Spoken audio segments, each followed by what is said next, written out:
এরকম আরো সহজ সহজ রেসিপি পেতে ফেসবুক পেজ ফলো করে দিবেন। রান্নাটা হয়ে গিয়েছে।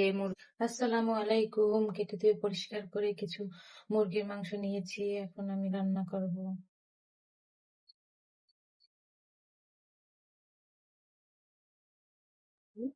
হাফ পরিমাণ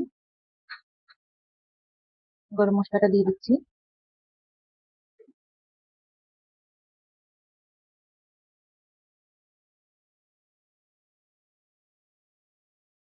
পেঁয়াজটা বাদামি কালার করে ভেজে নিয়েছি, এখন আদা দিয়ে দিচ্ছি হাফ চামচ পরিমাণ, রসুনও হাফ চামচ পরিমাণ, পেঁয়াজ দিচ্ছি 1 টেবিল চামচ, মধ্যে হাফ টেবিল চামচ পরিমাণ মরিচের গুঁড়ো দিয়ে দিয়েছি,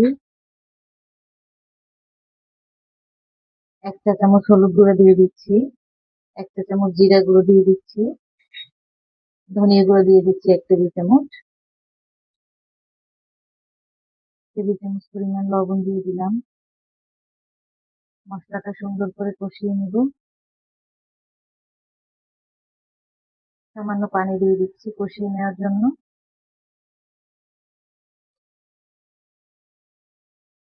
মশলাটা কষিয়ে নিচ্ছি।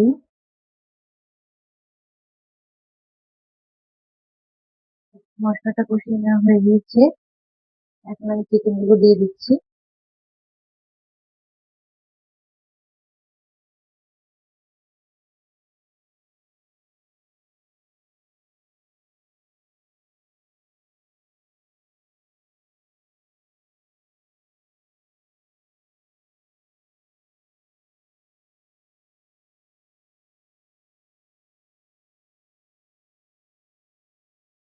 মাংসটাকে সুন্দর করে কষিয়ে নিচ্ছি। যত ভালো কষানো হবে খেতে তত মজা হবে।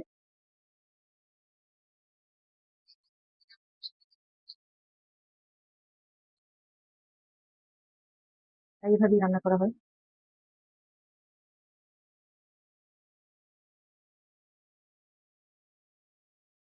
গোশটা কষিয়ে নিচ্ছি সুন্দর করে, এখন আমি ঝোলের পানিটা দিয়ে দিচ্ছি।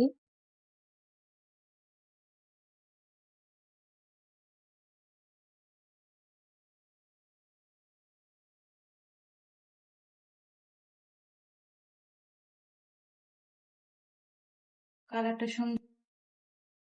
ছোট মুরগি খাওয়া অনেক স্বাস্থ্যকর, এতে তেল চর্বি কম থাকে, শরীরের জন্য অনেক ভালো।